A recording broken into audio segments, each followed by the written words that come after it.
presencia en la actividad de la Fundación Tercios Extranjeros, que siempre se alegra de tenerle contar con su apoyo, no ya espiritual que lo tenemos, sino físico.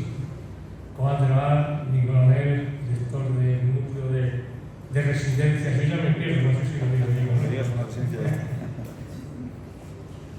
A todos, muchísimas gracias por venir.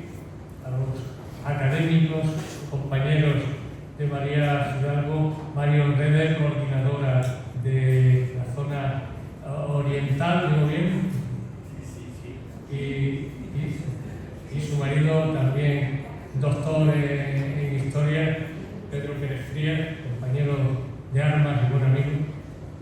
Y bueno, al resto de amigos que os he ido saludando de modo individual, no ahora genérico, sobre todo aquellos que no lo he hecho y no tenemos después.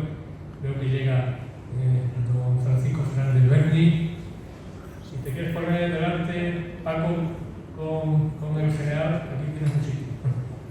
Presidente de la Agrupación Nacional de Legionarios de Honor, mi binomio Diego Estrada, con Jenny, María Eugenia, su mujer, y el apoyo inestimable de Agustín Rivera, que va a dejar patente para poderlo difundir el contenido de la conferencia, que hoy, por tercera vez, tenemos el inmenso honor de contar con María Fidalgo. La primera vez fue la Legión en el arte, la segunda en la historia de España a través de la pintura de Ferrer Dalmau, y en esta ocasión nos va a hablar de Hernán Cortés.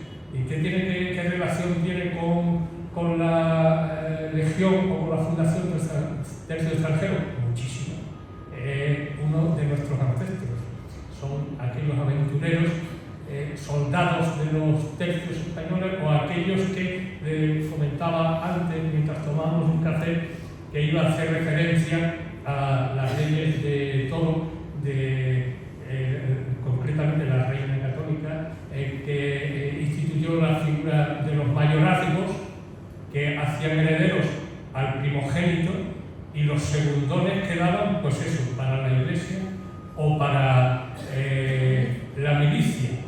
Y buena herencia dejaron ellos, ya que no la tuvieron, a España, porque nuestros héroes están plagados de segundones, también los mejores literatos y poetas de altura inestimable, pero no me voy a meter en berenjenales ni voy a hacer una breve presentación de María, porque ella misma me ha seleccionado aquí, ha empezado a tachar y tal, porque si no, la conferencia se reduce a la presentación y no es el caso. María Fidalgo es ferrolana, en Casares, perdón, y aquí hay una buena parte una buena representación de la familia Casares, y también veo por ahí al fondo al secretario de la Fundación, sin cuyo trabajo cotidiano no marcharía la Fundación, y doy fe. Y también le quiero saludar, y a Isabel, su mujer. Y volvemos a María, ferrolana, y digo, he hecho este parón porque Gonzalo también es ferrolano, de familia, sus ancestros son ferrolanos. En mayo estuve en Ferrol con mi promoción, hicimos la reunión aquí. Pero se establece en Sevilla, ¿por qué? Pues ella es licenciada en Geografía e Historia y doctora en Historia del Arte.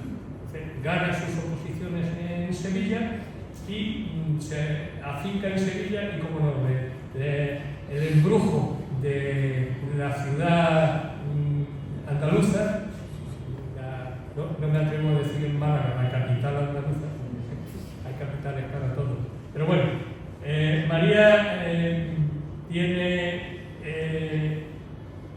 su doctorado, como digo, en Historia del Arte por la Universidad de Sevilla, con la máxima distinción, sobresaliente cum laude, y voy a ir saltando porque me encuentro tantos tachones que casi tengo que hacer un repaso. Sobre todo tiene algo a destacar en los últimos años, y es su conocimiento, su tropiezo, vamos a llamarlo así, con Ferrer Dalmau.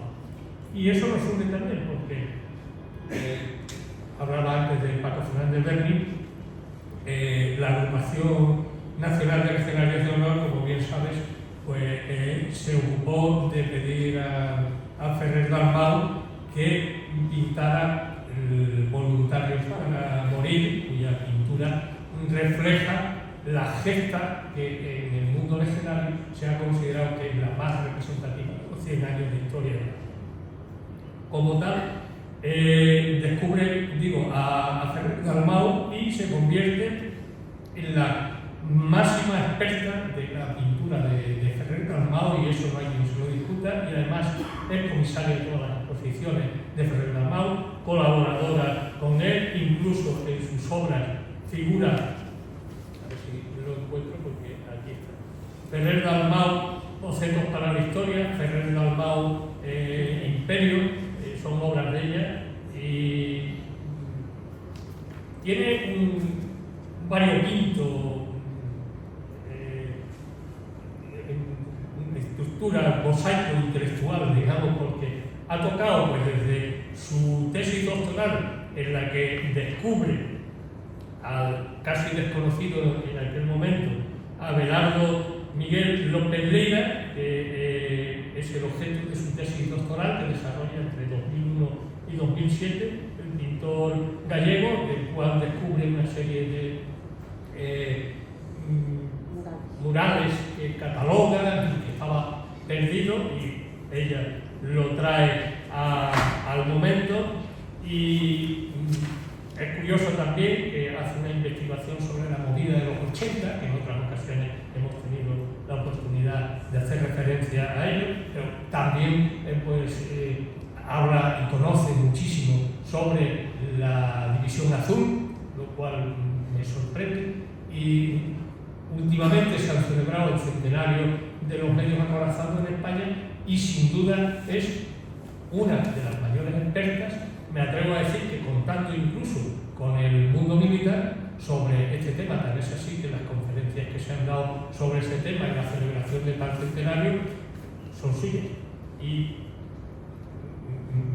me van a perdonar, no voy a seguir por si no le resto tiempo, porque tenemos que respetar el horario de la sala, es hasta las 8:30, y si sigo no acabamos.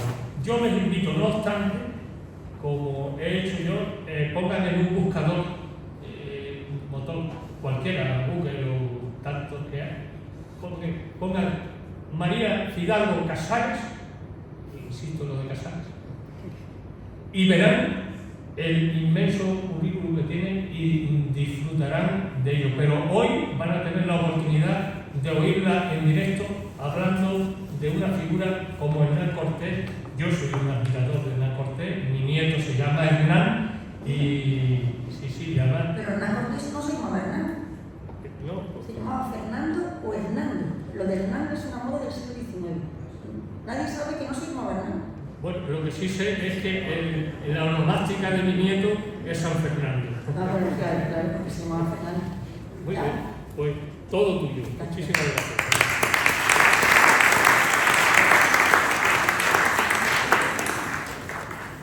Bueno, pues como habéis oído, yo soy doctora en Historia del Arte.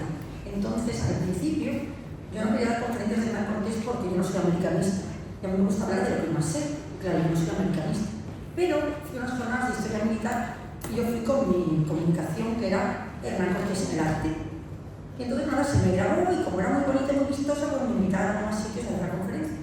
Pero cuando llegaba a los sitios me daba cuenta que la gente no conocía a fondo a Hernán Cortés. Entonces cada conferencia que daba iba alargando la introducción, y los cuadros se me iban quedando atrás. Y al final la conferencia era prácticamente todo Hernán Cortés y mi especialidad, que era el arte, pues lo dejaba al final. Pero me di cuenta que era un personaje tan espectacular, tan grandioso, que es que merecía la pena recordarle, porque hay mucha gente que tiene el arquetipo del conquistador y es, yo creo, de los hombres más completos, creo que el más, yo creo que os voy a convencer, de toda la historia de España, porque lo tiene todo. Fue empresario, fue escritor, fue emprendedor, fue diplomático, fue estratega, fue un militar impresionante, lo voy a contar. Pero, ¿por qué Hernán Cortés, con la figura histórica tan impresionante que es, cómo que no reconocido? Bueno, el año pasado se hizo el quinto centenario de la toma de Tenochtitlán. No hubo nada en España, nada. Creo que un sello, mira que aquí hay muchas cartas, o sea que el sello, mira aquí, o sea, nada. Porque al pobre, le han caído 5 leyendas negras, 5. Vamos a empezar. Primero la de Bartolomé de las Casas, ¿os acordáis? Con buena intención, ahí ya no voy a entrar, las exageraciones de Bartolomé, que además odiaba a Cortés, y ya empezó la primera leyenda negra. Luego llegó la leyenda cuando se quisieron independizar los mexicanos, la masonería y tal, también tiraron contra Cortés y contra la conquista. Luego los norteamericanos, porque antes México era mucho más grande, pero sabéis que Estados Unidos prácticamente les robó 1/3 del territorio. Pues cuando les robó 1/3 del territorio, además la parte más rica, también hicieron una leyenda contra Cortés. Pero es que luego llegó el AMLO, ese que es el presidente de México, AMLO creo que es Antonio, ¿cómo se llama? López Obrador, pero AMLO creo que es Antonio Manuel, creo que no me tan indígena. Bueno, pues también tiró contra Cortés. Pero es que en la propia España, el indigenismo, ese terreno, pues se ha metido de una manera que no se puede. Bueno, esto es lo que son algunos de los dibujos que hacía Bartolomé de las Casas para mostrar un horror que nunca sucedió. Además, es que caía de cajón. Si éramos poquísimos españoles de América, nos hacía falta mano de obra. O sea, es absurdo que partamos de estas matanzas de las que nos obligan. Esto es parte del libro de Bartolomé de las Casas, ilustrado de una forma salvaje, que son todo mentiras. Pero es que es otro de los dibujos que hacen en México. Eso está yo creo que en el Parlamento mexicano. Fijaos, de la cara de terrorífica, blanca, como de enfermo. Este es Hernán Cortés. Esto está en México. Pero es que esta serie es moderna, esto es en España, esto es Netflix. Fijaos, Hernán Cortés, que es fijaos la cara que tiene, pero fijaos en los otros. O sea, es que parece que te van a atracar en una esquina y te van a hacer de todo. O sea, realmente la imagen de los conquistadores es demencial ahora, esto es de ahora. O sea, fijaos, hasta la propia España patrocina el tema de que fuimos unos salvajes, de que fuimos cuando realmente no fue nada así. Bueno, Hernán Cortés nace en 1485, todavía no estaba en Granada, en un pueblo de Badajoz, del sur de Badajoz, que es Medellín. Tiene la suerte de nacer en la baja nobleza, pero tuvo una educación exquisita. Con 14 años hablaba latín, fue bachiller en letras y tuvo una formación espléndida. Y cuando ya tenía 14 años, pues lo mandan a estudiar leyes a Salamanca. A sus enemigos dicen que nunca acabó la carrera, que realmente no acabó derecho. No, pero que tuvo una formación en leyes y lo va a demostrar toda su vida. Y además trabajó en una notaría durante 3 años. Y trabajar en una notaría te da una noción de la psicología humana. Con las notarías se ven las herencias, se ven las compraventas, se ven los legados. Y ahí se ven muchas de las miserias humanas, que voy a contar que el 90% de los juzgados de los españoles es por la herencia de la tía fulanita o la herencia del padre. O sea que realmente la notaría, esos 3 años que vivió notaría, conoció muy a fondo el tema de lo que son la naturaleza humana. Pero ¿qué pasa? Aquí resulta que era muy aficionado a las faldas. Eso, bueno. Y tenía apenas 18 años, y sucede lo que en el cine se llama un MacGuffin. Un MacGuffin en el cine es esa tontería intrascendente, pero que luego cambia todo el curso de una historia. Eso en el cine le llama MacGuffin, no sé por qué. Bueno, pues el MacGuffin fue que un señor se le cayó una radio para su caballo y como había salido de viaje, pero como estaba muy cerca de su casa, dijo, bueno, yo voy a volver. Claro, cuando volvió, la mujer, su esposa, estaba con Cortés. Cortés tuvo que tirar por la ventana, literalmente, para escaparse del señor. Quedó herido, salió corriendo y aún así el marido, horrorizado, lo quiere buscar, que se tiene que escapar y volver a Medellín con sus padres. Dice, tienes que quedarte del medio, o te vas, como era el capitán, a Italia, o te vas a América. Dice, no, yo me voy a Italia. Pero cuando va a Italia tiene otra movida también de faldas, que ya veremos que la acompañará toda su vida, y al final decide irse a América.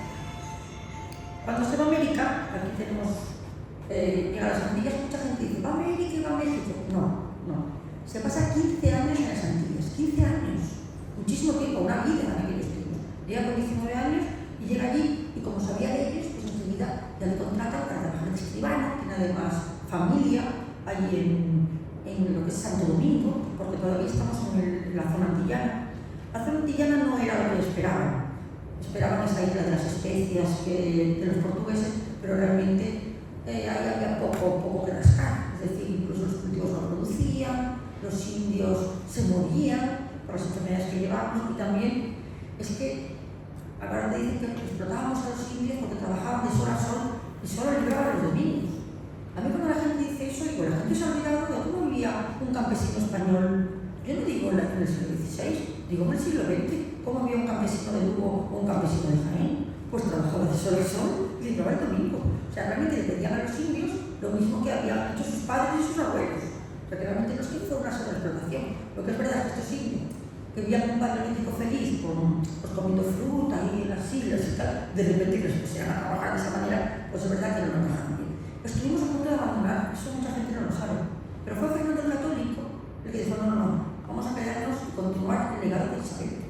Siempre se dice que Isabel, sí, Isabel sí, pero estuvimos a punto de abandonar, porque realmente no era lo que esperábamos y no compensaba estar aquí.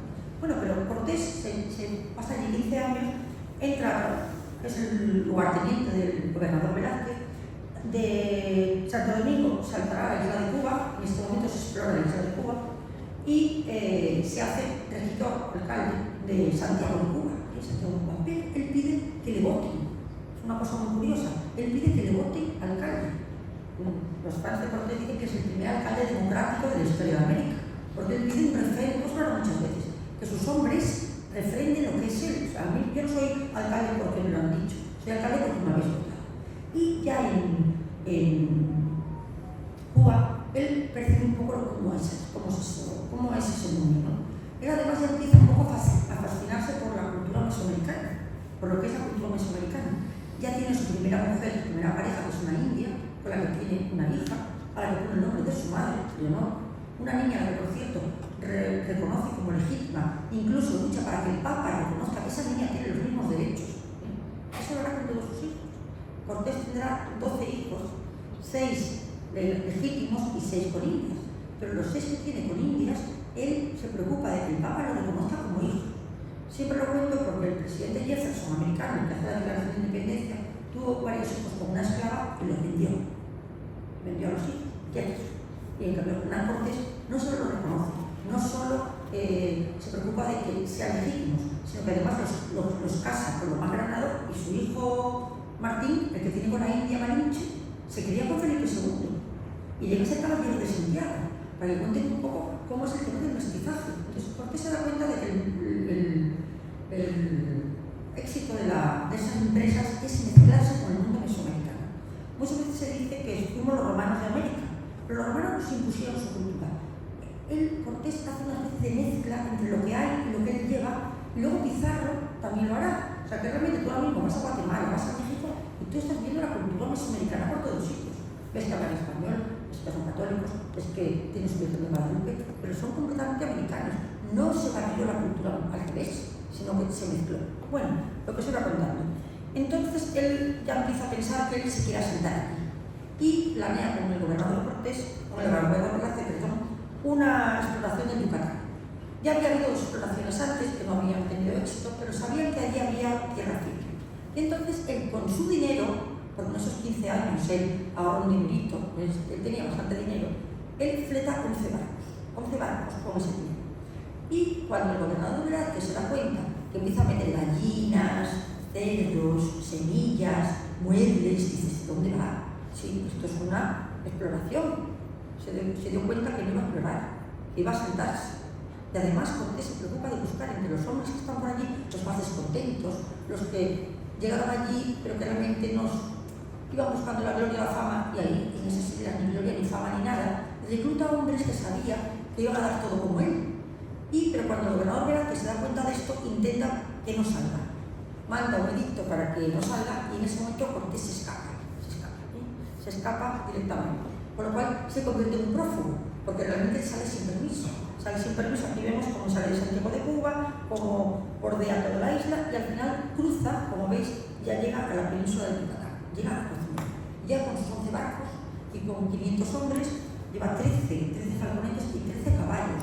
De los 13 caballos es importante, y 13 falconetes, pero unos cañones pequeños, porque a veces dicen la superioridad de los españoles, 13 caballos, 13 falconetes, 500 hombres. ante un imperio que hablamos de 15-20 millones de personas.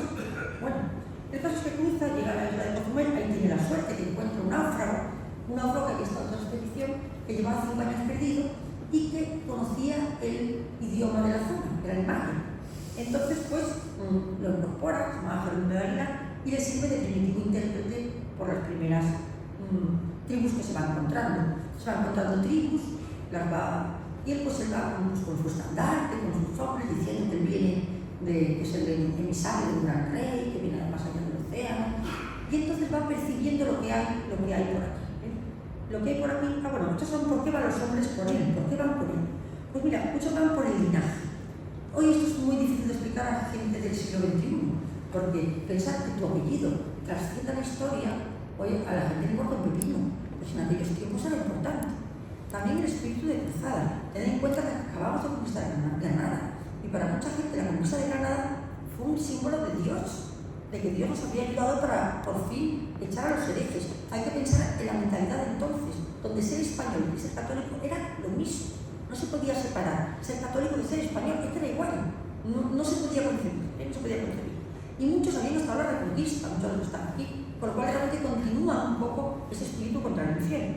Luego mucha gente desencantada, como he dicho, de esas islas que no eran la isla de las especies, que no eran estas islas Molucas, donde había esos lagos y la canela, ahí no había nada. Y luego también el honor y la honra, lo de ser respetado, todo eso era importantísimo para esos hombres. Eso de fueron por la codicia del oro, es obviar todo esto. Es verdad que el oro les interesaba, pero también les interesaba esto. Y también les interesaba Dios. De hecho, muchos conquistadores y muchos de la expedición, cuando se retiran, se meten monjes. Y eso no hay un caso ni dos, que hay decenas de casos de gente de las expediciones que luego acababan en conventos. Y luego la lealtad al rey. A veces se dice que España no existía. Eso es una cosa muy discutible. Por supuesto que existía. Pero que el rey era el símbolo de la nación, esa nación española. Aunque dicen, no, es que no era España. Claro que era España de la época de los visigodos, pero que el rey simbolizaba la lealtad al rey, la lealtad a tu pertenencia, a tu identidad. No tiene nada que ver, pero mis alumnos, por ejemplo, yo doy clases adolescentes, cuando vinieron el otro día a la princesa Leonor vestida de cadete, yo nunca vi tanto feeling en mi vida de unos niños con una monarquía. De verdad, los niños con Leonor estaban entusiasmados. Niños que jamás en la vida nunca dijeron nada, pero realmente vieron esa niña, vieron como una sensación como de pertenencia, como que iba a ser la reina que les iba a regir. Fue impresionante. No os podéis imaginar lo que he hecho por la monarquía, las fotografías de Leonor vestida de cadete. De verdad, yo que estoy con gente joven, nunca he visto cosa igual. Bueno, a lo que iba, va bordeando toda la península de Yucatán y va haciendo aliados en las tribus, que va encontrando. Tiene algunas escaramuzas, pero bueno, las tribus que vivían prácticamente en el Paleolítico las va haciendo alianzas y sobre todo se va dando cuenta de lo que hay por ahí. De lo que hay por ahí, bueno, que es una cosa tremenda. Lo que hay por ahí es que toda esta zona mesoamericana, hay un pueblo relativamente reciente, antes se llamaban los aztecas, ahora se llaman los mexicas. Es que en esto de la historia hay modas, de repente ahora son los mexicas, siempre se llamaban los aztecas fueron a todos, pues ahora no, hay que llamar mexicas. Pues estos mexicas habían invadido el centro de México y habían sometido a todas las tribus adyacentes, a todas. Pero ese sometimiento era un sometimiento brutal, es decir, no solo tenían que pagar unos tributos tremendos, sino que tenían que pagar tributos en especie humana. Es decir, cada solsticio iban por jóvenes a los que ejecutaban en las pirámides, se sacaban el corazón. Eso no es exageración, eso está escrito en los códices. Y siempre te dicen que eran antropófagos rituales. Eso es por obviar que eran antropófagos alimenticios, porque la Sea azteca se alimentaba de carne humana. O sea, hay gente que dice, bueno, es que había canibalismo en todas las tribus. Bueno, perdona. Había canibalismo episódico. Una cosa que los exploradores fueron a África, los bosquimanos, se los comieran, a que hubiera reglamentadamente cada 4 veces al año sacrificios de 15.000 jóvenes en las pirámides. Entonces, Cortés aparece como un libertador, porque yo fui a liberar de esto, no tenéis que someteros a los aztecas, yo soy el emisario de un rey gigante que está más allá, y va haciendo alianzas entre las tribus. Es una cosa asombrosa, y ahí se ve sus imágenes, su capacidad que tiene como diplomático y como estratega. Desde el momento que él llega allí, ya los espías de Moctezuma es el Tlatoani, es el emperador azteca, llaman a unos espías para que vean quiénes son. Fijaos, estos son dibujitos de ellos. Fijaos qué monada, el espía que está encima del árbol, ¿lo veis? Está el espía. Y como no tenía escritura, pues le mandaban dibujado y ahí está Cortés, que llega a ese árbol, ¿lo veis? Y además, curiosamente, eso no os voy a explicar, pero los aztecas, es que parece una película, pero es rigurosamente cierto, tenían unas profecías. Decían que Tzacoal, que era uno de sus dioses, iba a volver, iba a mandar unos emisarios en unas casas de madera que flotaban por el mar y iban a venir unos señores blancos con pelo en la cara. Bueno, blanco y en botella. Una casa de madera en el mar, señores blancos con barba, estos son los emisarios que hacen Tzacoal.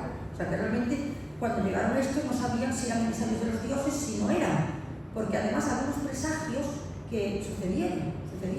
Y entonces, pero veis, como veis el espía de Montezuma, o sea, Montezuma en el momento que Cortés llega, ya lo sabe.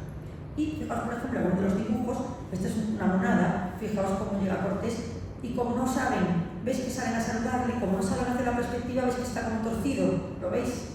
Y luego, como es un relato contado, lleva la armadura y están como nadando con la armadura. Bueno, no tiene sentido, pero no deja de ser un dibujo que a mí me gusta mucho. Bueno, el caso que él va haciendo alianzas y fijaos, este es un señor de color, no negro, que va con Cortés. Fíjate cómo lo pintan las aztecas. O sea, que él llevaba dentro de su tripulación como un señor negro.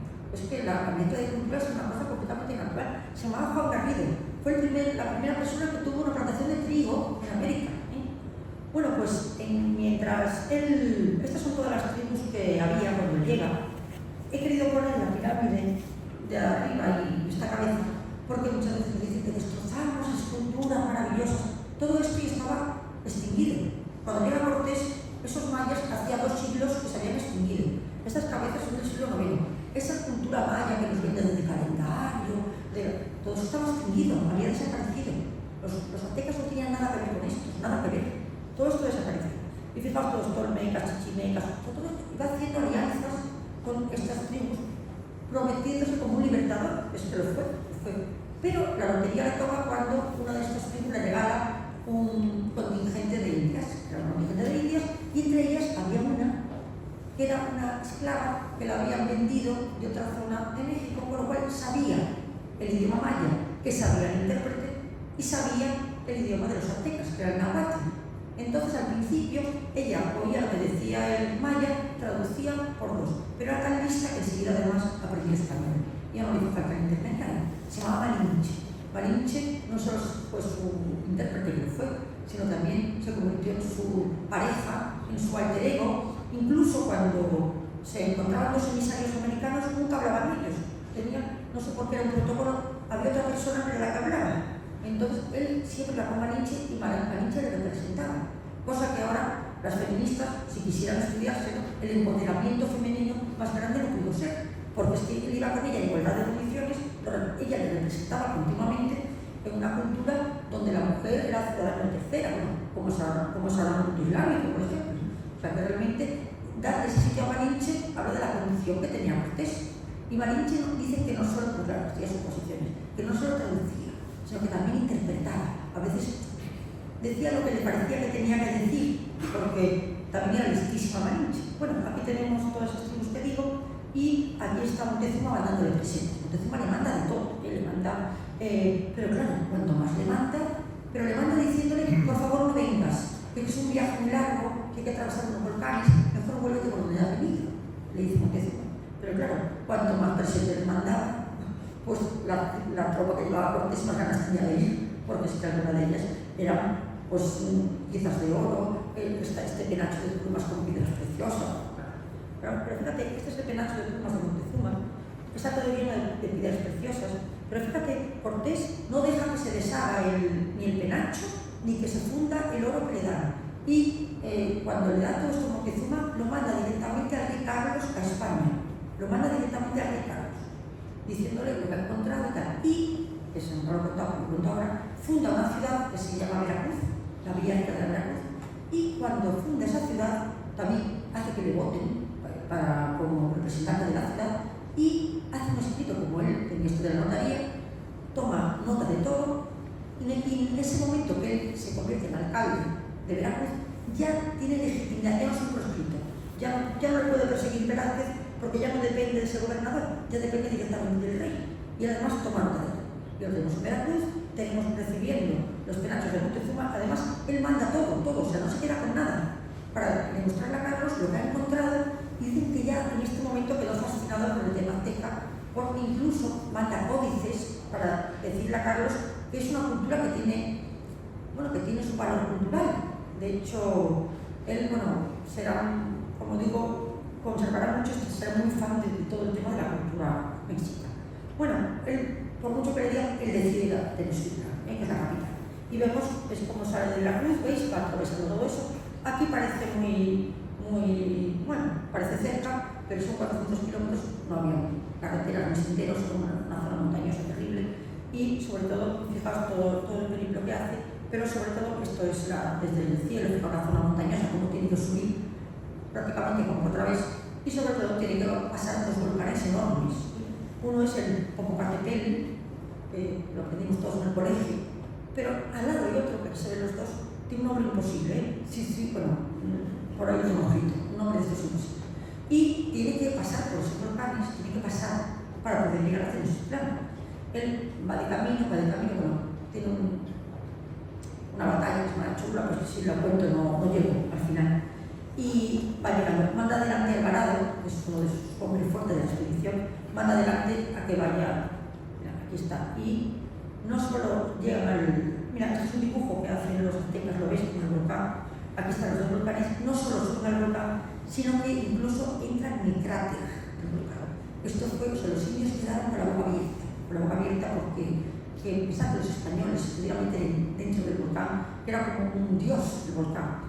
Porque además dentro de esas tribus que habían hecho como alianzas, hicieron una alianza espectacular, eran los tlaxcaltecas. Estos eran unos indios guerreros, salvajes, indómitos.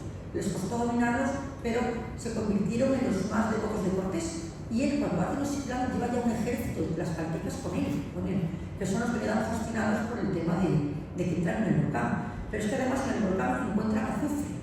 El azufre es necesario para la pólvora, y durante mucho tiempo pues ellos tenían que ir al volcán. Hay una carta que me gusta mucho que le escribe Hernán Cortés, le escribe al rey Carlos, que le dice: por favor, mandarnos azufre de España, porque cada vez que necesitamos tenemos que meternos en el volcán. O sea, porque el gran tren no tiene que meterse ahí. Pero bueno, el caso es que por fin llegan a Tenochtitlan con este ejército de tlaxcaltecas, llegan a encontrarse con Moctezuma. Tenochtitlan era una ciudad impresionante, es decir, que recordaba los cuentos de hadas, caballos de Gaula, porque era una laguna enorme, donde había como islotes. En el islote central estaba la capital, había unas grandes avenidas, había chinampas que eran como pensulitas, todas cultivadas. Claro, llegaron allí, imaginaos, un mesetario de Soria o de Badajoz, encontraron todo eso. O sea, debió ser, no podían cerrar los ojos, porque es que era imponente, ¿no? Este es muy feo el dibujo, pero aquí se ven los volcanes, ¿veis? Los volcanes atrás, aquí se ve lo que era Tenochtitlan, y ahí entra Cortés, entra a encontrarse con Moctezuma.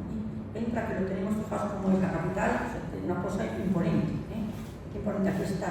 Y por fin sale el encuentro de Moctezuma, y bueno, él se arrodilla delante de Moctezuma, reconociendo su dignidad como emperador, y bueno, pues empieza. Él dice que viene de un rey español, que es el emisario del rey español. Moctezuma se cree que está con el recelo de si eso no es el enviado, de si hay que Azcapoal y tal. Pero bueno, lo recibe, se encuentra, lo aloja en un palacio de su padre, y ahí, aquí son cuadros antiguos, cómo se encuentran las dos comitivas. En ese sitio donde se encontraron, precisamente luego Cortés para un hospital aquí. Y bueno, en principio está, como dicen ahora la gente, tomando el pulso a lo que era eso. Pero bueno, él va convenciendo a Moctezuma está receloso, pero oye, lo convierte en aliado, y como Cortés tenía esa cosa legal, le hace firmar un documento de que él se somete a la obediencia del rey Carlos, y se le hace firmar a Moctezuma, o lo firma a Moctezuma. Lo digo lo del papel, porque cuando a veces nos dicen que, porque estábamos en América, primero teníamos dos legitimidades, primero la del Papa. Bueno, ahora mismo parece absurdo que el Papa pueda legislar, pero en aquellos tiempos el Papa era mucho más que la ONU, era la máxima autoridad mundial, y el Papa en el Tratado de Tordesillas había dicho esto de Portugal y esto de España. O sea, que un español católico como era del siglo XVI, le dijeran que el Papa legitimaba su posición, no había nada más que hablar, tenía el Papa.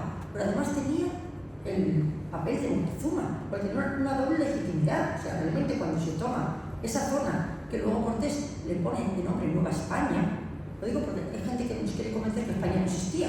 Entonces, Cortés dio visiones porque le puso Nueva España. Incluso Colón, cuando llega a la isla, le pone la Española. O sea, que ahora gente que nos toma el pelo y quiere decir que España no existía, que España no es del siglo XIX. Pero ¿cómo que es del siglo XIX? La Española, Nueva España. Bueno, pues el caso es que empieza a tomar, como digo, tomar impulso, queda fascinado por la capital porque era impresionante, pero se da cuenta, bueno, queda horrorizado el tema de los derechos humanos. Él intenta ir convenciendo de cómo pueden hacer para crear un Dios pacífico, bueno, y ahí está con su hueste, deja gran parte del ejército, está fuera de la ciudad, y cuando ya está, lleva ahí un tiempo, bueno, como Moctezuma tenía largas charlas, dice que se le enseñó a montar a caballo, que lo tenía prácticamente bautizado. Cuando dicen que el bautismo de los indios, que era forzarles a adorar a otro Dios, le daba igual, si eran politeístas. La gente que tiene 20 dioses es igualmente que 22. O sea, que realmente tampoco. Bueno, que tengo que me bautice por muy bien. O sea, que realmente tampoco era un shock para ellos ser bautizados en otra religión, porque eran politeístas. Además, ya, bueno, si me da tiempo luego lo cuento, cómo realmente el catolicismo bebe de los sitios indígenas. Es decir, donde había un templo, ellos lo cristianizan, con lo cual prácticamente van a los mismos sitios donde ellos rezaban, en vez de rezar al Dios de turno, pues rezar a la Virgen María. Incluso las diosas que tenían de la naturaleza se identifican con la Virgen. O sea, que realmente luego hay algo que se llama sincretismo, una mezcla entre la religión de ellos y la religión católica. Y bueno, no hubo ningún problema. De hecho, cuando dice la Inquisición, creo que mató a 4 indios en 3 siglos, la Inquisición. Y la Inquisición no mataba solo por temas religiosos, tenía más competencia la Inquisición. Bueno, el caso es que, cuando ya está instalado la Cortés en Tenochtitlan, le llegan a los emisarios de que aquel gobernador, ¿os acordáis? Porque se había escapado, que había mandado una expedición para apresarle, el gobernador Velázquez. Entonces él dice, bueno, pues voy al encuentro de Velázquez a ver qué pasa. Velázquez había mandado a un lugarteniente que se llama Pánfilo de Narváez, que va a apresar a Hernán Cortés. Entonces Cortés dice, mira, voy yo a encontrarme con Narváez y sus hombres a ver qué pasa. Y deja como al mando a su segundo, que era Alvarado. Bueno, y él va a encontrarse con Pánfilo de Narváez. Ese encuentro estuvo muy bien, porque con esa psicología que tenía, le dijo a sus hombres, llevar todo lo que tengáis de oro que hayáis cogido por ahí, que la gente vea el oro que lleváis. Entonces, claro, los de Narváez llegaron allí, se encontraron que llegaba Cortés con todo el oro, con todas las cosas, se les pusieron los ojos así. Y prácticamente una pequeña escaramuza con el Pánfilo de Narváez, el pobre quedó ciego, eso sí, de la escaramuza, y los hombres se cambiaron de bando, se fueron todos con Cortés. Pánfilo se quedó solo. De hecho, la expresión cara de Pánfilo viene de ahí. ¿No habéis oído antes decir algo de cara de Pánfilo? Pues viene cuando Pánfilo de Narváez dice que los hombres se cambian de bando. A Cortés le vino muy bien, porque son 500 españoles más caballos que traían, que tenía pocos, y vuelve con todos sus hombres, vuelve a Tenochtitlan. Pero, ¿qué pasó en esta época? Pues lo que pasó mientras Cortés se va es que, bueno, sabéis que en determinadas culturas, bueno, casi todas, cuando el líder no está, o muere, lo que sea, hay un resquebrajamiento de, no pasó con Zumalacárregui, pasó con Viriato, con los grandes héroes. Entonces, sabiendo que Cortés no estaba, los aztecas empezaron a mover ficha. Y Alvarado le cuenta a Malinche que están preparando una ceremonia en el Templo Mayor. Una ceremonia. Y entonces también le cuentan que hay unos grandes calderos de agua hirviendo, por ahí. Y entonces Alvarado no se lo piensa 2 veces. Entra en el Templo Mayor y mata a toda la nobleza azteca. Eran 400, los pasa al cuchillo.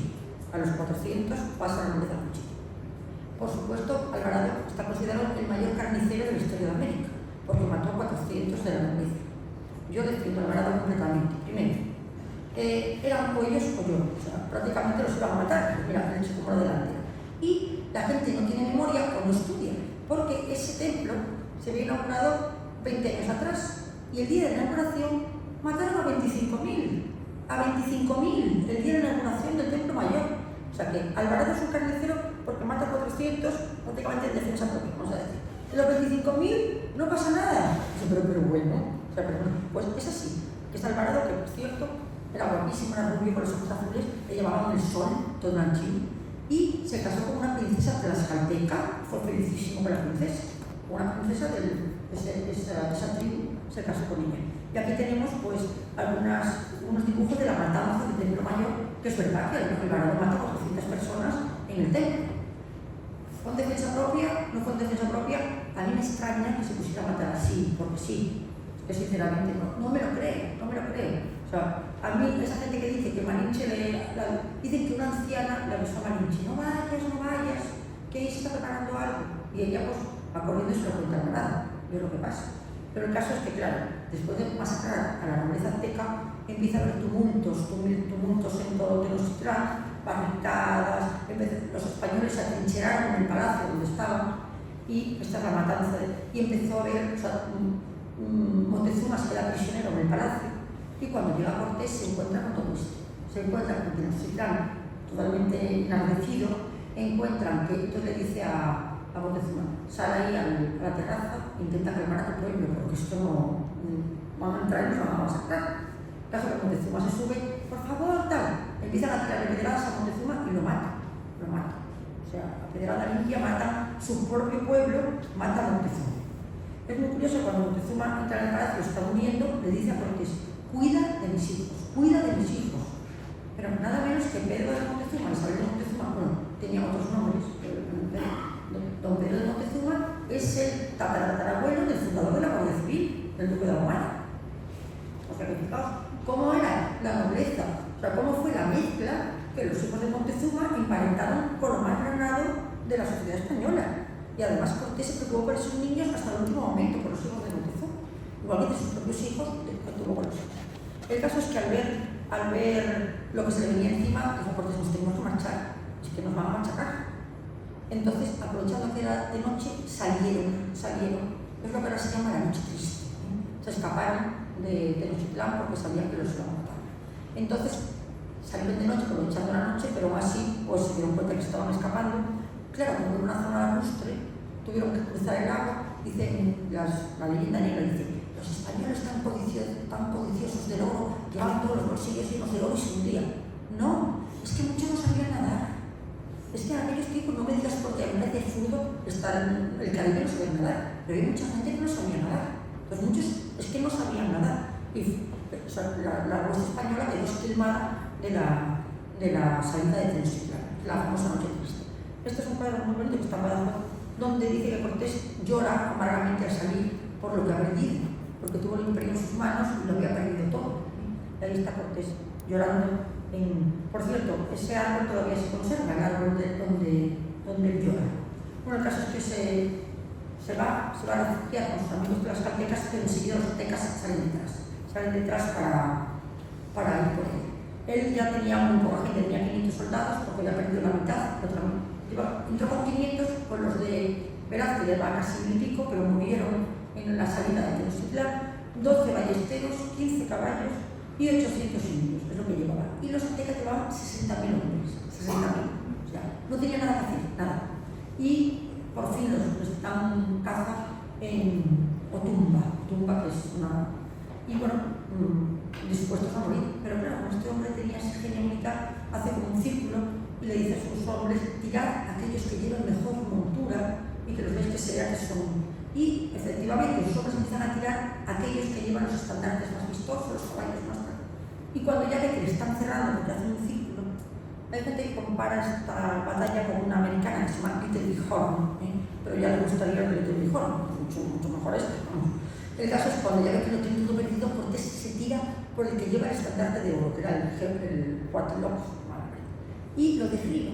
Y cuando los indios vieron que su gerifalte mayor caía y encima Cortés coge el estandarte, se sube a la pirámide con el estandarte, se rindieron, abandonaron y ganó la batalla.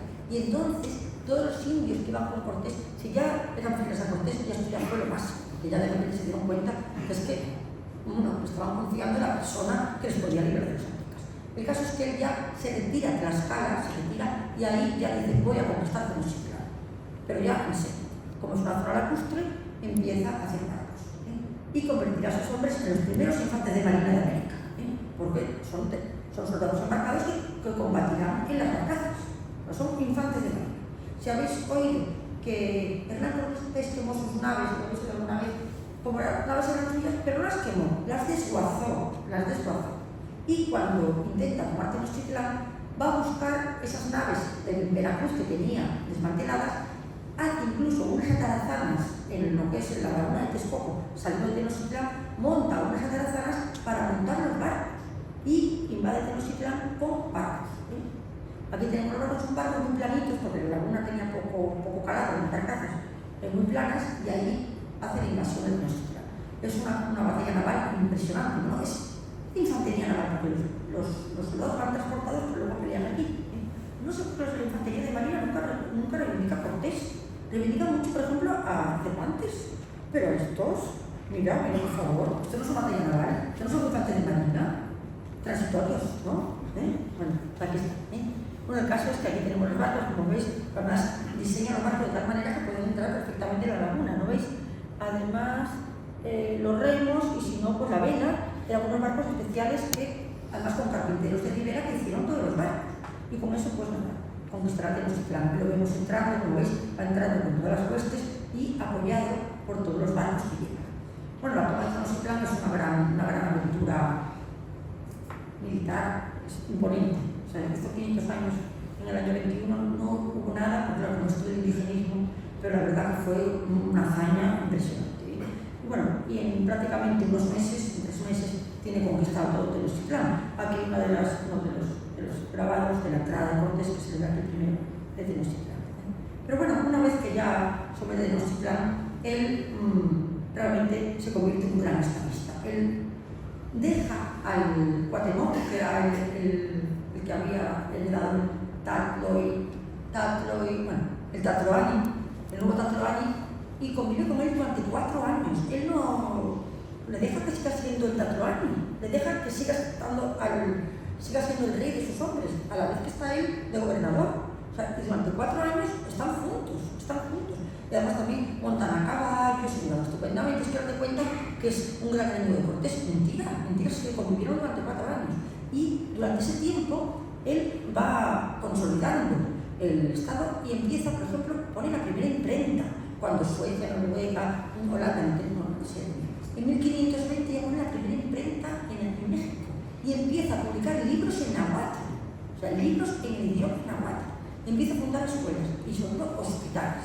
Los hospitales es muy importante porque en aquellos tiempos la gente no se da cuenta que la gente que tenía dinero nunca iba a un hospital, iba el médico a su casa. Los hospitales eran para los pobres, eran para la gente que no tenía recursos. Los hospitales que hace Cortés son para los pobres, no es para la gente que tiene posibles. Antes los médicos iban a la casa, los hospitales eran para los pobres, y funda hospitales, y funda escuelas. Y empieza a ser, llega a Tenochtitlán a medir 6 kilómetros. Mira, aquí, los aztecas eran eso. El virreinato de Nueva España, que es lo que funda Cortés, en su máxima extensión fue eso. Y el México de ahora es el tercero, porque luego Estados Unidos en la guerra les quitó 1/3 del territorio. Pero fijaos, la máxima expansión que tuvo Cortés, 6 millones de kilómetros cuadrados. Aquí tenemos, fijaos todo lo que tenía porque también incluía Filipinas. Este era el imperio que teníamos, Y, bueno, funda 40 ciudades. Ya sé que es costumbre referirnos a lo que hicieron los ingleses, lo que hicieron los belgas. Los ingleses no fundaron ninguna sola ciudad, nada. Bueno, incluso los portugueses, muchas veces dicen Portugal. Es que los españoles eran muy católicos. Portugal, por ejemplo, que tuvo un imperio grandísimo, no se preocupó de hacer ni hospitales, ni ciudades, ni nada. Eso es una cosa española. Los españoles tuvimos eso de trasplantar nuestra cultura y hacer que México fuera una extensión de España. De hecho, tenía tanto derecho un señor de Oaxaca que un señor de Lugo o de Madrid o de cualquier sitio. Y en esas 40 ciudades, con su plano reticular, con su plano bien hecho, con sus plazas, con sus avenidas, que además todas tenían españoles. Luego, el mestizaje, como digo, no solo practicó el mestizaje, sino que participó en el mestizaje.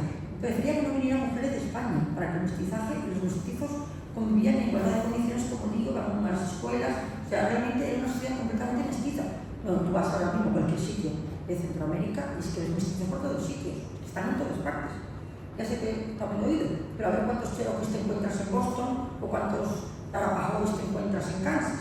En cambio, en América estoy viendo indios por todos sitios. Hay países que los indios llegan al 90%, los mestizos, como Guatemala, como Ecuador, incluso las caras de la gente se le ve. Bueno, estos son ejemplos de los... Mira, esto no es México, esto es Perú, pero me gusta mucho porque si os fijáis en la segunda fila, estos son los incas. El último pasa del último inca a Felipe II. O sea, realmente hay una continuidad, no una ruptura con lo anterior, sino con una continuidad. ¿Lo veis allí? Ahí está Felipe II. Está el Inca tal, el Inca y Felipe II. O sea, hubo una continuidad. Ellos ven a Felipe II como un nuevo Inca. O sea, realmente hay una continuidad. Los españoles mezclaron. O sea, ya sé, es verdad que se murió mucha gente por las enfermedades, pero es completamente falso lo del genocidio. Es falso porque, primero, realmente nos hacía falta la mano de obra. Pero segundo, es que no está documentado. Nunca hubo ejecuciones en masa, jamás en América. Todo lo que cuentan no es verdad. Estudiando un poco, pues lo sabes. Y aquí se ve como perfectamente, en un dibujo inca, como poner a Felipe II perfectamente. Bueno, como digo yo, libros en náhuatl. El náhuatl fue la lengua vehicular durante todo el siglo XVI. Era la lengua oficial, porque españoles había muy pocos. Entonces, el náhuatl, además, todos aquellos alcaldes de todos los pueblos que tenían, los conservó. Eran los mismos que obedecían a la azteca, obedecían al español, pero sin tener que pagar los tributos ni en especie ni con sacrificios humanos. Esto es Cortés con los franciscanos. Él, para el tema de la evangelización, él quiso contar con los franciscanos. Los franciscanos eran como los más humildes. Él le pareció que podían conectar mejor con los indios. Y aparte franciscanos extremeños. Los extremeños eran como un poco, no voy a decir como hippies, pero bueno, eran suficientemente ortodoxos para no ser cismáticos, pero eran muy próximos a estas culturas. De hecho, ellos practicaban mucho lo que es el sincretismo, lo de convertir dioses aztecas en advocaciones cristianas, y cuando vieron, estos indios hay uno que se llama Motolinía, que significa el más pobrecito, que los indios quedaban asombrados de que Cortés pudiera estar con ellos, porque iban como mendigos los franciscanos, como tienen un poco de pobreza. Y aquí está Cortés arrodillándose delante de los franciscanos. Que Cortés encomendaba a los franciscanos el tema religioso fue otro puntazo del gobierno. Bueno, y económicamente fue un crack. Importó azúcar, hielo, carbón, azúcar, se todo esto lo pone en Cortés.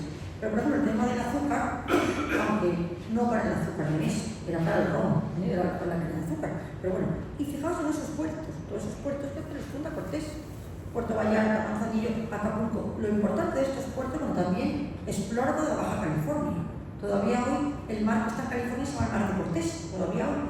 Y esos puertos serán, porque ahora hablan tanto de la globalización, esos son los puertos por donde salía el famoso galeón de Manila y donde paraba. O sea que realmente, además Cortés, se lo cuento aquí, no solo se conformó, sino que él estaba con lo de que tenía que llegar a las Molucas y patrocinó 6 expediciones a las Molucas. 6.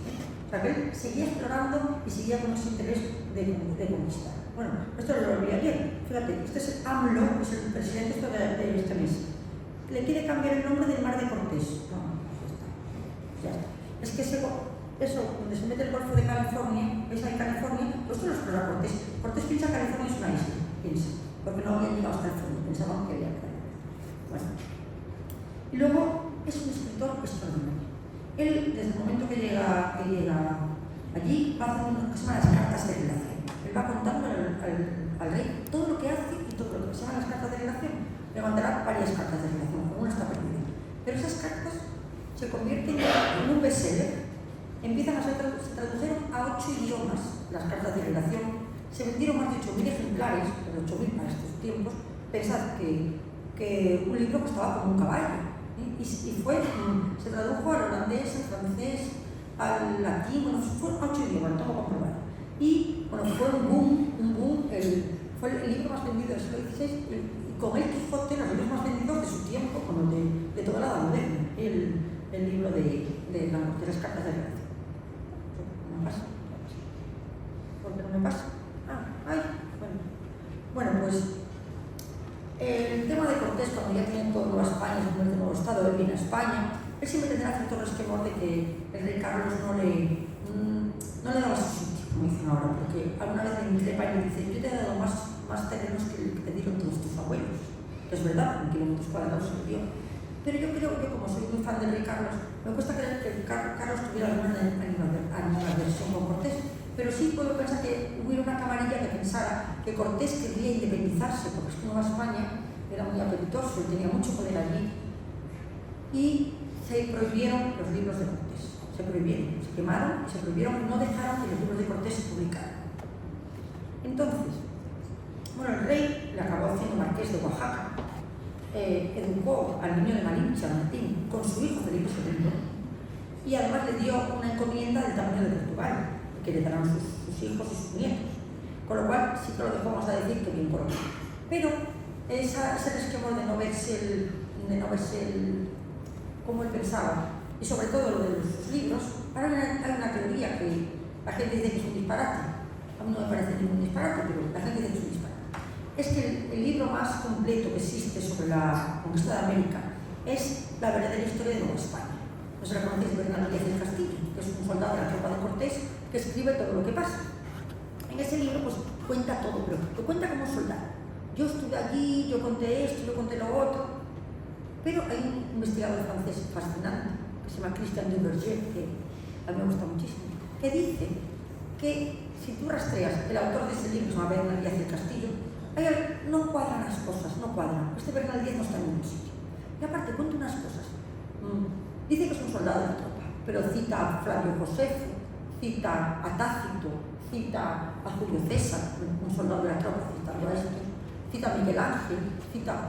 Y luego cuenta unas cosas tan específicas de Cortés que tenía que estar literalmente debajo de la mesa cuando cuenta la historia como Moctezuma, palabras textuales como lo va a saber un soldado de la tropa. Incluso hay una parte que es cuando él manda un emisario a Roma para que legalicen a sus hijos. Él en ese momento, el mismo día que le da la cita al Papa, se tiene que casar, Cortés. Entonces manda una comitiva que manda, fíjate, manda a 3 aztecas, a tres caciques indios que vayan a hablar con el rey, con el Papa. Fijaos qué cosa tenía Cortés con el tema de los... Bueno, pues el caso que este Bernal Díaz cuenta todo de... Bueno, abreviando, que este señor dice que quien escribió este libro fue Cortés. ¿Qué es Cortés? Que utiliza un seudónimo para contar realmente, como sus libros estaban prohibidos, para poder contar lo que realmente pasa en el libro. A este señor todo el mundo se ha metido con él, que es un disparate, que no tiene pie ni cabeza. Yo lo he oído, no me convence mucho. Pero bueno, yo no digo que sea verdad o que sea mentira. Pero por lo menos, como dicen los americanos, presente una duda más que razonable. Bueno, las imágenes de Cortés, ha habido miles de imágenes de Cortés. Voy a pasar un poco. Bueno, esto es como era Cortés, que me gusta mucho. De buena estatura, rehecho y de gran pecho. El color ceniciento, la barba clara, el cabello largo. Tenía gran fuerza, mucho ánimo y destreza en las armas. Travieso cuando muchacho y cuando hombre fue asentado, y así tuvo en la guerra buen lugar. Teniendo abundancia, era gran comedor, templado en el deber. Fue muy dado a mujeres del juego. Era recio porfiando, pero con gravedad y cordura. Era celoso en su casa y atrevido en las ajenas. Era devoto rezador. Gastaba liberalísimamente en la guerra, en mujeres, por amigos y en antojos. Yo creo que es completísimo. Yo creo que, sinceramente, me gusta la historia de este señor y ya me parece una personalidad realmente fascinante. Pero bueno, realmente, ¿cómo era de verdad? Pues mira, lo tenemos en los propios códices que lo dibujan. Lo tenemos, lo veis, se ve perfectamente que es como dicen, con la cara afilada, más bien arrubiado, la barba clara, que lo tenemos. Lo veis aquí está, aquí está con Malinche, aquí lo veis. Y este es el único, el único retrato que dice la gente que es de verdad Cortés, que es este. Lo hace un alemán que viene con la comitiva de Carlos y que hace un libro con todos los trajes, todas las indumentarias del imperio que tiene Carlos I. Y entre ellos dibuja a Cortés. Como veis, la cara que tiene es muy parecida a la de los códices. Yo creo que es una cara muy parecida. Y aquí aparece con su escudo. Su escudo... estas son las caritas. Yo creo que se parece muchísimo. Desde luego. Bueno, este es don Pedro de Moctezuma. Este es el de la Guardia Civil. Os lo que se trae. Este es el antepasado de la Guardia Civil. Más indígena no puede ser. Bueno. Y este cuadro me gusta mucho, que es el cuadro de Juan Pantoja de la Cruz. La gente que es el cuadro de Hernán Cortés. Me gusta mucho porque os recordará muchísimo a este. Este es Carlos, el rey Carlos, y este es Cortés. Como veis, yo puedo entender a la camarilla que decían que si Cortés quería emular al emperador, porque realmente se parece muchísimo. Fijaos además la postura, la armadura, incluso la mesa con el penacho, la bengala en la mano. La bengala es ese palo que lleva en la mano. Se llamaba bengala porque venía de Bengala, de la India. Y era un palo hueco que llevaban muchos capitanes de la tropa, porque dentro del palo llevaban el documento que acreditaba su cargo, lo llevaban en ese palo. Se llama palo. Veréis muchos cuadros de militares con las bengalas, porque viene de bengala. Y como veis, lleva una bengala, incluso la postura, bueno, es que es calcado. Incluso hasta en la cara. Cortés tenía la cara afilada, pero el rey Carlos tenía prognatismo, que es esto que tienen los austrias, que como sube delante, ¿sí? Lo disimulaba bien con una barba buenísima, pero, y fijaos que el propio Cortés lo pone también, lo veis aquí, que tiene como el prognatismo. Bueno, aquí. A mí me gusta mucho el escudo de Cortés porque resume un poco mucho. Ahí tiene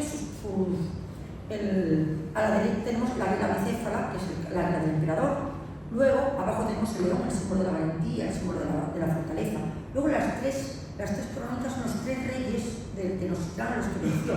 Y abajo tenéis se ve agua, se ven unas casas que es de los Chiclán.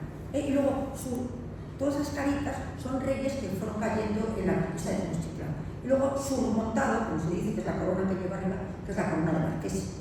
Y luego lleva una cartela, que es esas letras que lleva arriba, que dice esto: el juicio de Dios los sometió y la fuerza de mi brazo lo confirmó. Es decir, que siempre en esos tiempos se atribuía a la providencia todas las victorias. Pero es que la gente ser católico y ser español, es que yo creo que sea muy difícil entenderlo. Pero es así, era una condición natural. Bueno, yo tengo una tía gallega que cuando llegaban los testigos de Jehová a su casa, que venían a veces a dar la puerta y tal, decía a mi tía abuela que tenía un colegio, decía: eu non creo na religión católica, que é a única verdadeira, vou creer en outras. Yo no creo la católica, pero la verdadera, que realmente esa condición de la verdad era incuestionable. Bueno, este es el cuadro más conocido de Cortés, que está en Medellín, está en su pueblo, lo he visto muchas veces. Este cuadro en 1936 ardió solo. Lo digo porque siempre digo, ardió, como nuestro Cristo ardió, pues igual. Pero se han hecho muchas copias, no está en el Museo Naval de Madrid, esto lo habéis visto mucho. Es un cuadro muy anacrónico porque esta moda no es de la época de Cortés, es posterior. Bueno, esto está en Zaragoza en un festival de hip hop, un muro de 4 metros. Yo llamé a Zaragoza y dije: por favor, ¿pueden contar ustedes qué tiene que ver el Hernán Cortés con el hip hop? Nunca me contestaron. Pero mide 4 metros, está en Zaragoza, y desde luego es Hernán Cortés. Y bueno, los billetes, aquí está Hernán Cortés, este vídeo lo hemos conocido todos, los billetes de 1000 pesetas. No de las antiguas pesetas, de las pesetas, que la gente dice las antiguas pesetas, como si hubiera peseta moderna. Oye, ojalá hubiera modernas pesetas, pero no, son de pesetas, son de las antiguas pesetas. Bueno. Y luego, cuadros de Cortés tenemos poquísimos cuadros de Cortés, poquísimos. Antes del 19, nada. En el siglo XIX he encontrado 16 cuadros de todos los conquistadores, porque en el 19 hubo una moda de cultivar historia, pero tenemos muy pocas. Pero los cuadros del 19 son cuadros teatrales, o sea, realmente, fijaos, Malinche parece la Bellotello, lo veis aquí. Luego, Cortés hace un robot con el brazo. Luego hay armas que no son, penachos que no son, realmente no corresponden a una fidelidad histórica. O este, por ejemplo, que parece un telón de un teatro. Son cuadros que, bueno, sí, son bonitos, pero que realmente no representan nada. Pero en el siglo XXI aparece nuestro pintor de batallas, que pintará muchas veces a Cortés. Pero es un hombre muy valiente, porque en el siglo XXI hablar de la América hispánica es tremendo. Primero, ya desde el año 98, cuando perdimos Cuba, hubo en España un gran pesimismo y tal. Y no sé por qué le echaron la culpa al imperio.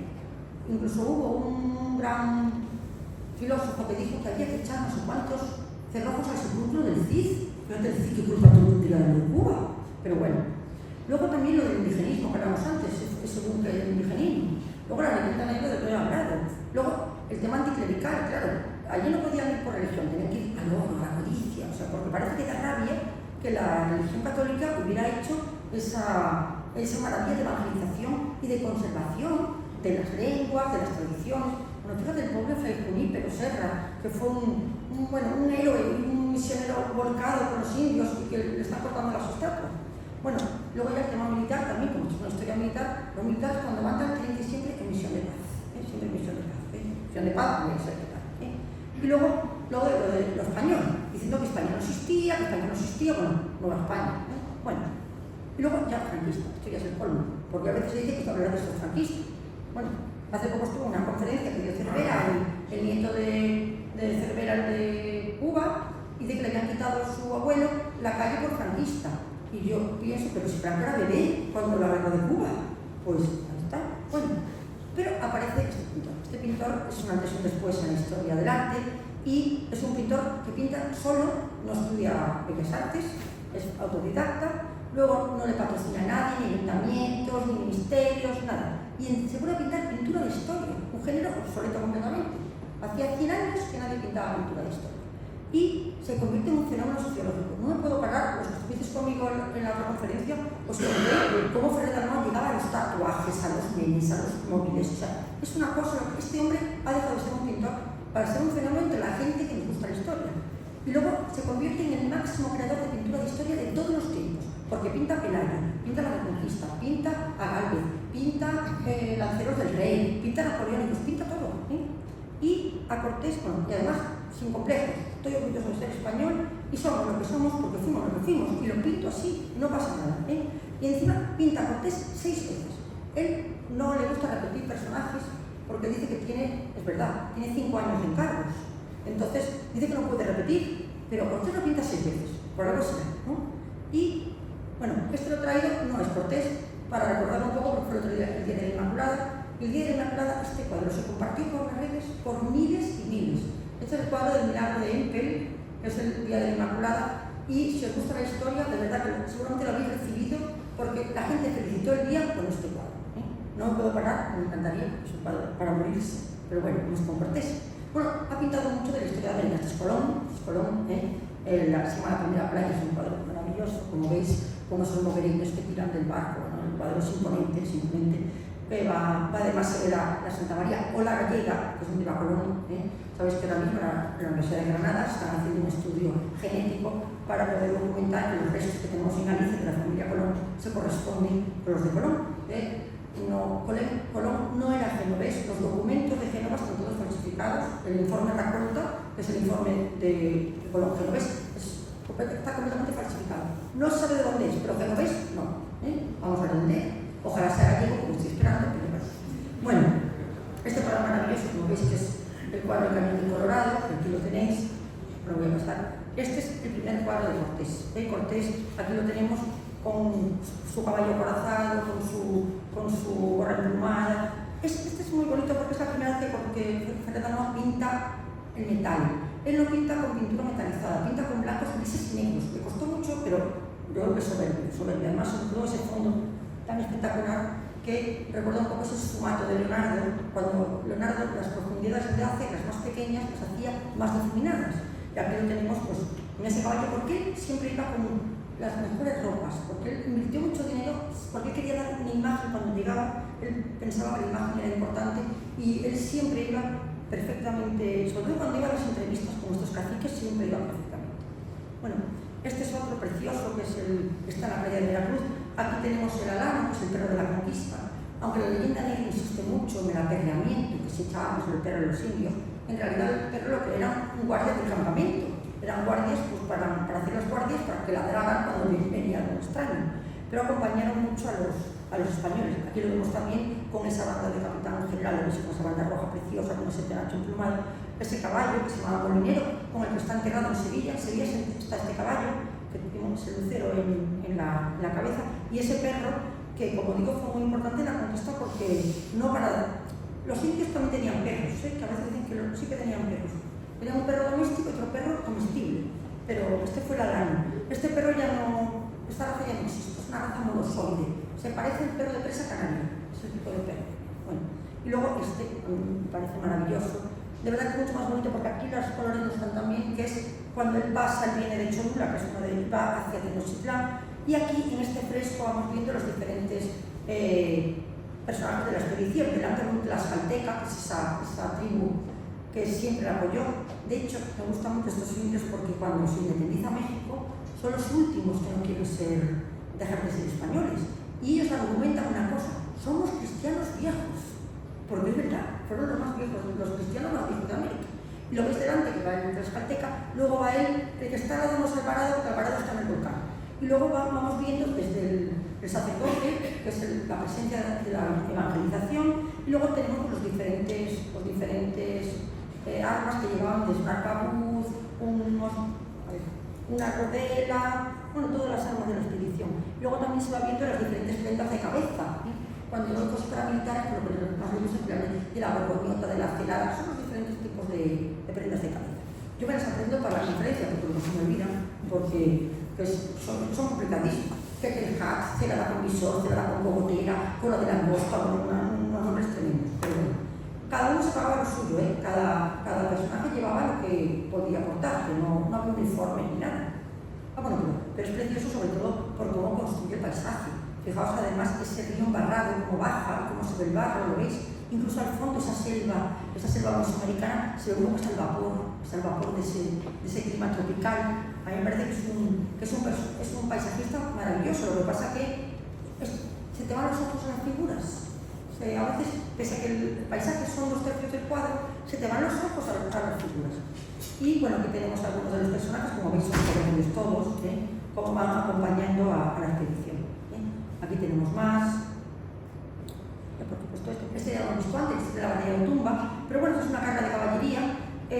Si os gusta este pintor, hace cargas de caballería de todas las épocas, hace cargas de caballería napoleónicas, de las guerras carlistas, de todos. Y esta es una gran carga, porque en la carga yo creo que resume un poco es el mejor pintor de caballos de la historia, sumo al lugar de dudas, pero que concentra todo: movimiento, composición. Fijaos que aquí, en ese círculo, hay 3 caballos, hay 3 personajes, y cómo capta el instante fugitivo, el movimiento efímero. Esto es complicadísimo si no eres un pintor extraordinario, porque pintar estas figuras prácticamente en el aire, perfectamente armónicas, y que esté cada uno en su espacio y que transmita esa sensación de velocidad, es complicadísimo. Bueno, y aquí tenemos su cuadro estrella, que es la entrada de Cortés en Tenochtitlan. Aquí tenemos cómo Cortés va entrando. Es un cuadro maravilloso, primero porque, bueno, está México, fue un encargo de la Universidad de México, fijaos que allí también hay gente que sabe la verdad, y no solo los indigenistas.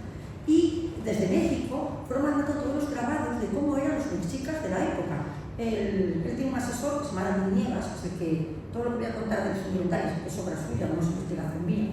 Aquí tenéis todos esos mexicas que están a ese lado, y además, depende de la ropa que llevaran, se ven si estaban casadas, porque podían llevar el pelo recogido, si eran solteras, el pelo liso. Hay hasta una esclava que lleva un cepo de madera en el cuello. Bueno, aquí lleva niña en brazos es una. Aquí veis el cepo. Esta es la esclava, este es un noble, que se ve que es un noble por el manto, y porque este hombre se ve un poco preocupado. Estamos un poco. ¿Qué son estos? Yo creo que están más sorprendidos que demonizados, no sé lo veis. Y las casas son como eran las casas entonces en Tenochtitlan. Y él, para construir ese espacio, lo que hace, son 2 diagonales grandes, aquí una diagonal grandísima, todo este muro. Y para que el muro no se viniera encima, hay una licencia, que es que las casas mexicas no tenían ventana. Pero cuando hizo el cuadro, salía muy mazacote.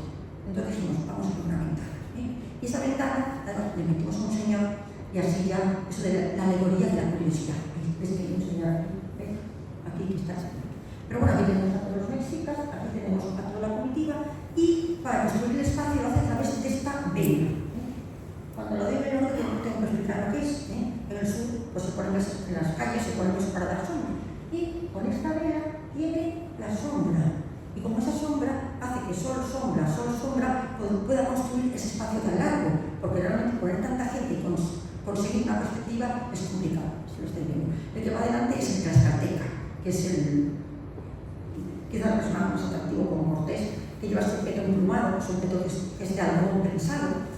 Pesaba un poco y muchos soldados que no tenían corazón acabaron poniéndose ese peto. Luego lleva esa franja roja y blanca, que era de los Tlaxcaltecas, y lleva una espada cuadrada que se llama Mapazulín, un nombre así, pero que era de obsidiana, pero que cortaba, o sea, aunque era de piedra, era una piedra que tenía un filo, la obsidiana, tremendo. Luego, ahora tenemos el que va con la alabarda, la alabarda, en fin, que hoy todavía se usa para el tema ceremonial, hay aparteros todavía que salen, pero ya no tienen un uso real. Y luego vemos a Cortés que va con su penacho emplumado, con su caballo. Muy bonita en el Malinche, ahí la vemos, Malinche, que entra en igualdad de condiciones con la... Primero que quedar asombrados que una mujer pudiera tener ese estatus, además monísima, además con esa túnica típica azteca. Y detrás va la Virgen, va la Virgen de Guadalupe. Otra de las grandes aportaciones de Cortés en México. Los mexicanos son por la Virgen de Guadalupe mueren, o sea, la Virgen de Guadalupe grita desde que se Sevilla en Sevilla, o sea, la Virgen de Guadalupe es lo más. Y es una advocación extremeña que lleva Cortés, y Cortés la lleva en su estandarte. Es una licencia, el estandarte que llevaba Cortés era más pequeño, es una bandera de campaña, se llama bandera de combate, que es más grande para que se viera un poco más. Ahí lo veis, y detrás va la bandera de Cortés. Luego delante veis un rodelero, que es el que lleva ese escudo redondo, el que está al lado con ese peto señor tan grande. Este lleva un montante, que era una espada que pesaba mucho, pero era muy fácil porque la gente se balanceaba y con el balanceo la podía mover. Vemos el arano, vemos todo lo que está en la expedición. Y se va viendo pues cómo, a ver, mira, aquí está Cortés, estos hombres, aquí está él pintando, bueno, aquí ya hemos ido hablando un poco. Aquí se ve cómo pintar, de una forma de pintar muy rara. Hasta que no acaba una figura entera, no se va a la siguiente. ¿Ves que debajo del brazo está sin pintar? ¿Lo veis? Pero está sin pintar todo. Está prácticamente 4 dibujitos y va pintando de un lado a otro. Yo cuando lo conocí siempre lo cuento. Siempre digo, ¿te gusta esta forma? ¿Por qué pintas así? Pero yo no entiendo, porque siempre lo dibujo previo. Por no mancharme. Como dices, por no mancharme. ¿Dónde está? No mancharme. Pero lo que pasa además, por ejemplo, esos textos, cómo separan ese detalle de los textos. Y sobre todo, cómo va consiguiendo esa perspectiva hacia el fondo. Fijaos además, todos los mexicanos que están encima de las terrazas, ¿lo veis? Cómo están asistiendo a... Yo cuando lo hizo, a mí, yo le dije que me parecía, son los bocetos, ya lo último un poco, Este es el mexica, pues qué bonito es, precioso. Este es el alabardero, como hemos visto antes, eso que lleva, ¿cómo se llama eso que lleva? Bueno, eso, sabía. Aquí tenemos Alvarado. Es muy bonito ese escudo que lleva, que es un escudo de cuero que lo tomamos de los granadinos. Es un escudo nazarí que pesaba muy poco, entonces podías clavar perfectamente con el escudo aquí puesto porque no pesaba. Y lo toman de la monta la jineta, de lo que es la doma vaquera, ese tipo de doma, ese tipo de monta tan ligera, pues es la que llevaban estos. Bueno, aquí tenemos a Malinche, qué cosa tan espectacular. Mira, ese pínfano, pues mira, este señor que está tocando la flauta esa, montó una escuela de danza en Tenochtitlán, 10 años después, una escuela de danza y canto. No tenía esa puntaría, pero y atrás, fijaos, la cruz de guía. La cruz de guía está ahí con el monje de la Gran Consula. Aquí tenemos el rodelero, con ese peto maximiliano, con su peto estriado. Bueno, aquí, este es el montante, esta es la espada esa grande que... Bueno, y todos, se mantuvo el obispo, bueno, todos. Y bueno, y aquí, pues, a mí tengo que reconocer que cuando yo lo vi, a mí no me gustó al principio. Dije, yo veo va muy rígido Cortés, va muy rígido. Dice, oye, es que va alerta, porque no sabe lo que se puede encontrar. Está entrando por ahí y por cualquier callejón le puede salir un pelotón y lo puede masacrar. O sea, que realmente iba con 4 ojos, por eso esa postura tan... Bueno, este es el perro, entonces lo hemos visto más, otras prendas de cabeza. Bueno, y aquí tenemos a Cortés, otra vez, y la bandera de la Virgen de Guadalupe. Esta es la auténtica, esta que está aquí está en el uso del ejército. Es la bandera auténtica que lleva Cortés, la otra es la bandera que pinta Ferrer del Mar. Como veis, inspirada, no, la misma también. Y, bueno, la importancia de Cortés es que fue el gran heraldo de la conquista. Después de Cortés, copió Pizarro, todos los que fueron allí hicieron lo mismo. Fue un gran empresario, fue un gran diplomático, fue un extraordinario soldado, fue un estratega, fue un escritor, fue un estadista. Claro, lo que fue, no fue un conquistador, fue todo esto, fue un hombre de renacimiento, fue un hombre único en su historia. Y 600 millones de personas hablan español. Y gran parte se debe a la labor que hizo. Por lo cual fue crucial en la cultura occidental. ¿Por qué me parezco yo más a una mujer de México que a una mujer de Marruecos? Porque tenemos la misma cultura y esa cultura la llevó Cortés. Y sobre todo las imágenes de Ferrer del Mar, está acabado con la historia de Cortés, tantos hombres pues son el testimonio de que somos herederos de una historia maravillosa, forjada por hombres extraordinarios y que somos lo que somos, porque fuimos lo que fuimos y que siempre tenemos que estar orgullosos de estos españoles que nos precedieron y orgullosos de ser españoles. Y muchas gracias.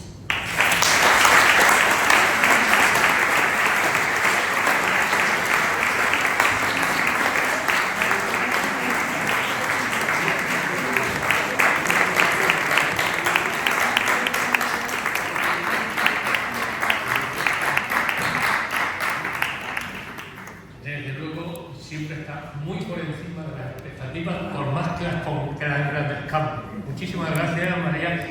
Y lo que sí lamento es que si queremos respetar el horario con el que tenemos cedida la sala, si hubiera alguna intervención tiene que ser muy corta. Creo que nos ha deleitado y nos ha dado una visión extraordinaria y amplia de Cortés con todo ese rosario de atributos que tenía, y yo creo que si hay alguna intervención muy especial, si no, damos por concluida la conferencia con nuestro agradecimiento, por supuesto, a Unicaja, a la intervención extraordinaria de nuestro técnico, que desde primera hora ha estado aquí, a Diego, que ha sido el gestor, Diego Estrada, y a todos ustedes, muchísimas gracias por haber venido y acompañar de manera tan numerosa y calurosa a nuestra querida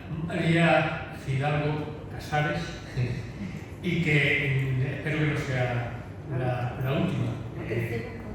Es la tercera. La próxima le he pedido que vaya a Las Palmas, así nos trasladamos nosotros también. Gracias a todos. Muchísimas gracias.